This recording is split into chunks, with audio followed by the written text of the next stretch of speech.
Hi all, Cynthia here, back with another couple of layouts in my mini album.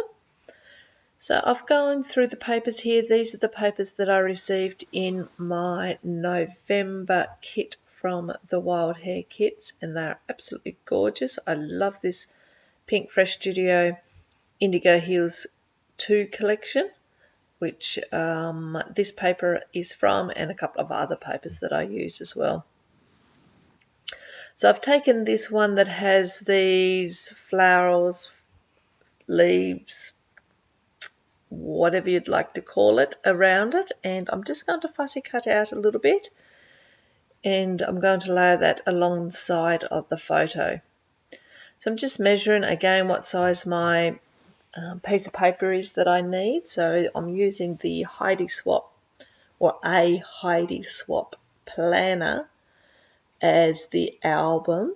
And so you saw me there, I just have one of the pieces of paper that come in it, and I use that as a template to cut down my other papers.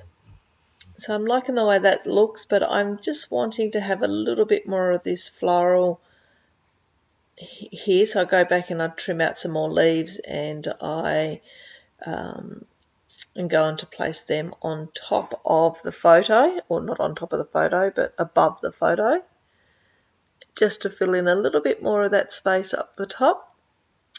Even though it's a small little page, each page is quite small, I do seem to like to fill it up with embellishment. So quite obviously my style is, lots of layers and little embellishments on the page. I'm not one of these people that like to have too much open space, I've noticed.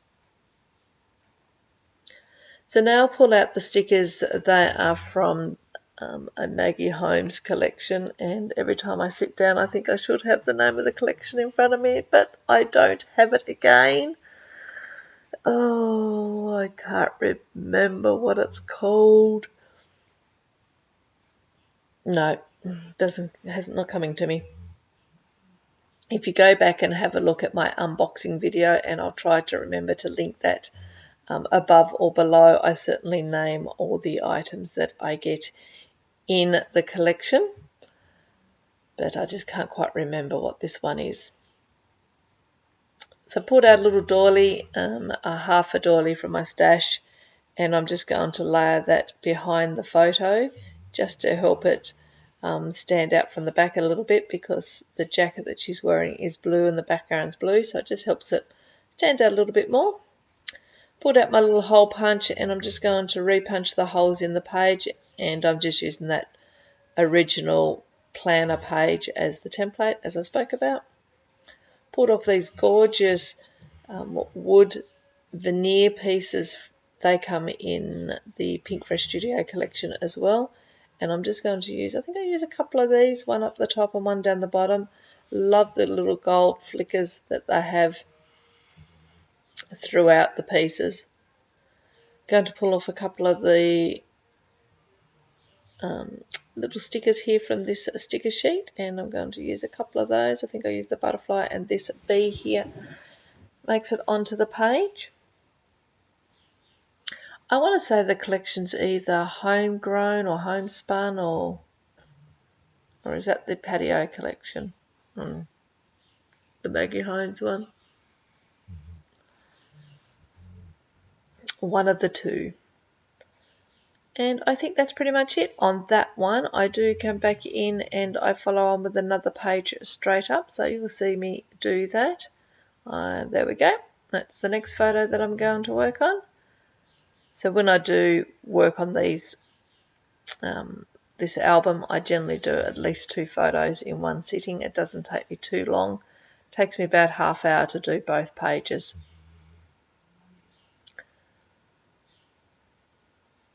Just going through, deciding what papers I want to use. I decided I quite like the wood grain, so I'm going to go and use this wood grain here as it's already cut. But I'm wanting to back the photo on something. I think I come back in and come up with a different way. I generally feel like I need to put a little bit of a border around my photos. Most of the time I put a white border around. I know I don't do it on this photo, but I do put a couple of little layers behind it. I'm not a big one for layers behind the photo. Other than the border, I struggle to put layers. But I managed to put a couple of little things. I think I put this one here behind it, and that's probably about it. Don't think anything else goes around behind it, and then I just start layering up all the embellishments.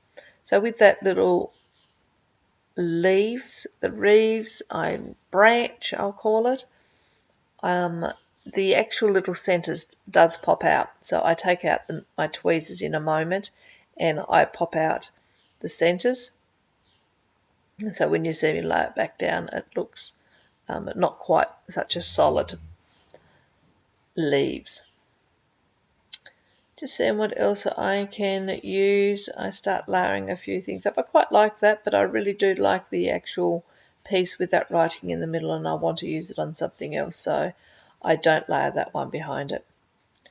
I pull off a couple of these little tags. So there's 2 tags on this sticker sheet, and I'm just going to stick them back to back, and then I will thread some a ribbon through those, or piece of string through those, and I'm going to attach that to my page.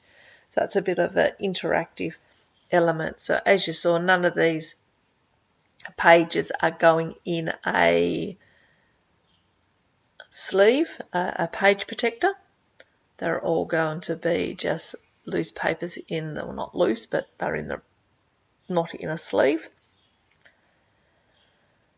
So it's going to be quite a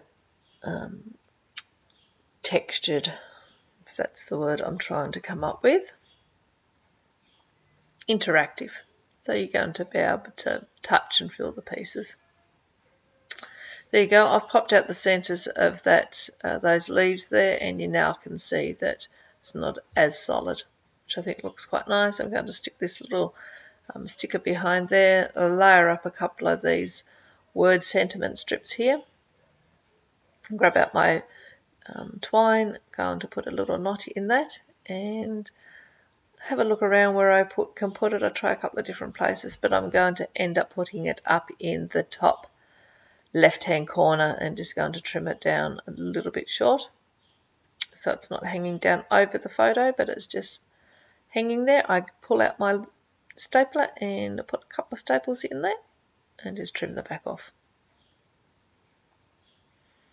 And I quite like the way that sits there. Go through the rest of the embellishments to see what I can use. I put a couple of more things on. I try a lot of things, and I get rid of a lot of things. But I quite liking the way this one's coming together. I come back in here in a moment and I put a couple of little hearts on, which are from a previous kit, and I think I put some enamel dots on, so both of those are from a previous kit as well. And I don't believe there's much else that goes on. I have a bit of a look around. Yes, maybe. Can't quite remember whether. No, I don't think this heart goat does make it to the page. Put that aside, and this is where I bring in I bring in the pieces here from this collection. Thought about putting that up there. I quite like it, but I'm finding it's just a little bit too big, so it doesn't stay up there, but it gives me an idea. So you'll see in a minute that I swap that out and put something else up there.